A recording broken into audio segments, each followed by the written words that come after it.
Hi, Pep. Just on Erling, you mentioned beforehand and just then that he's still sort of been struggling with this injury. Are you going to have to? You continue to have to manage that through the second half of last season. You've mentioned before the amazing work the physios have done with him, and he obviously had a lot of injuries with Dortmund last season. No, but the injury is completely different last season. It was a knock in his feet in Dortmund when we played in Champions League, and the doctor said that when he's damaged his ligament in the feet it's painful. It's not easy to recover. That's why he struggled. But muscular issue and everything is perfect, and now is much better. Now it's question of time. Of course we need him, and yeah, it was good. And this is one game he's not going to want to miss. I don't know if you're aware of his and his family's history with Leeds as well, or if it's been brought up in the changing room at all. But it's one he's going to be. No, I think we'll be ready. Day by day is getting better. As much he can train, he will get his condition. Just come back to the TV, please, Paul, at the front for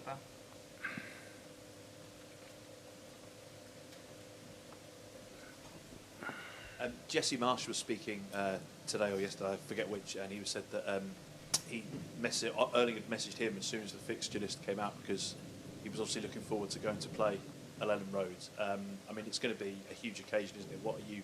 What sort of reception are you expecting from the Leeds fans on the 28th, and for Erling as well in particular? I don't know. They want to win, we want to win.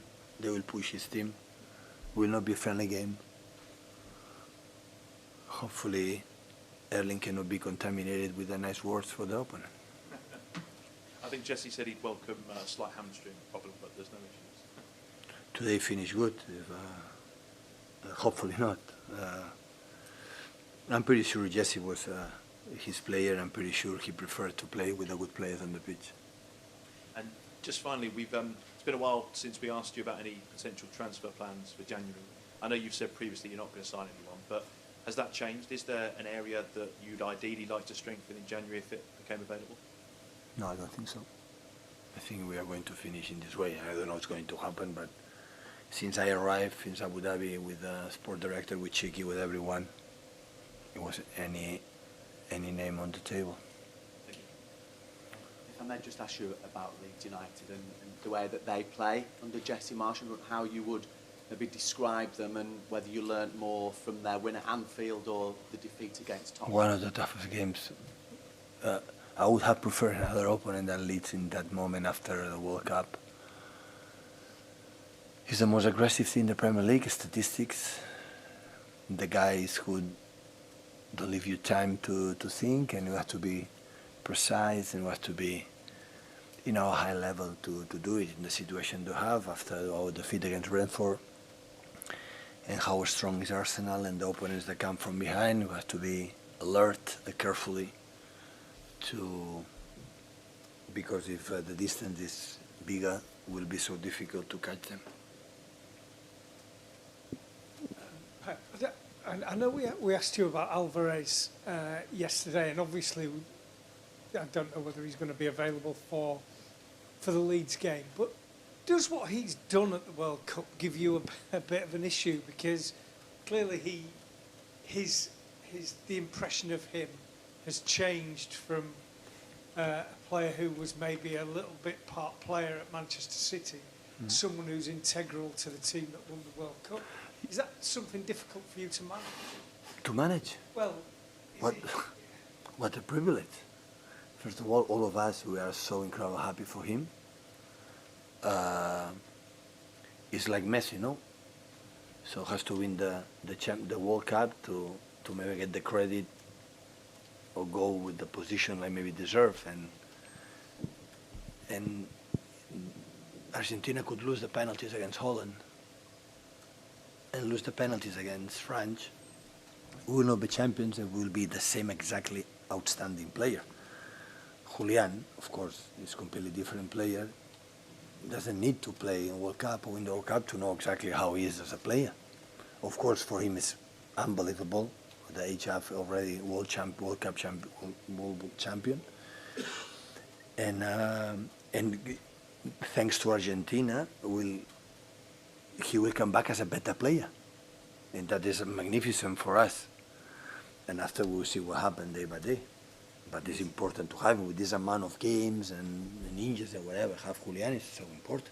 In his mind, he might react differently to being left out of the team.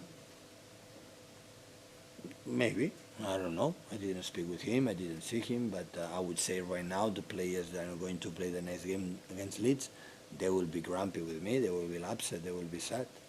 That's normal. So it's what I can say. We are so happy from Julian, and I'm pretty sure it leaves this experience to play in this under pressure. 80 finals, quarterfinals, semi-finals, one game. You are in, you are out. Play this type of games. What experience for him. And of course, our player will be perfect for us. Hi, this is your first. This game was your first chance to watch players coming back from the World Cup and players who didn't play in the World Cup.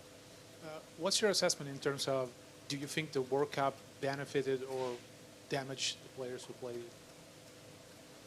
Well, I'm pretty sure the happiest player is Julian.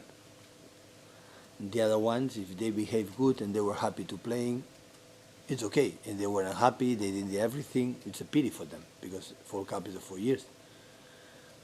What I saw last week when I started to arrive, the amount of players, especially Spanish players and Manu and Nathan, I saw them real well. And question of rhythm, the World Cup players are better than Riyad, than Cold, than Sergio, than Erling, much better.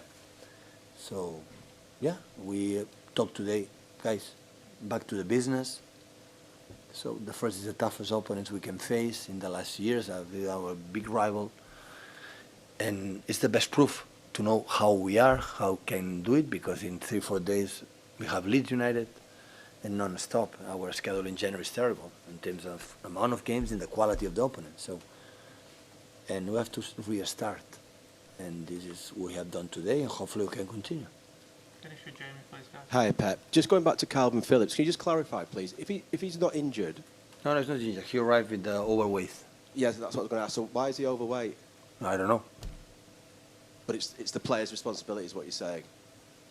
No, he didn't arrive in the condition to training sessions and to play. Because the reason I ask, obviously, he's been away at the World Cup. He's been around physios, nutritionists. So you'd expect him to be fit, right? No. Yeah, absolutely. That's why he cannot play. When he will be ready, he will play, but we need him.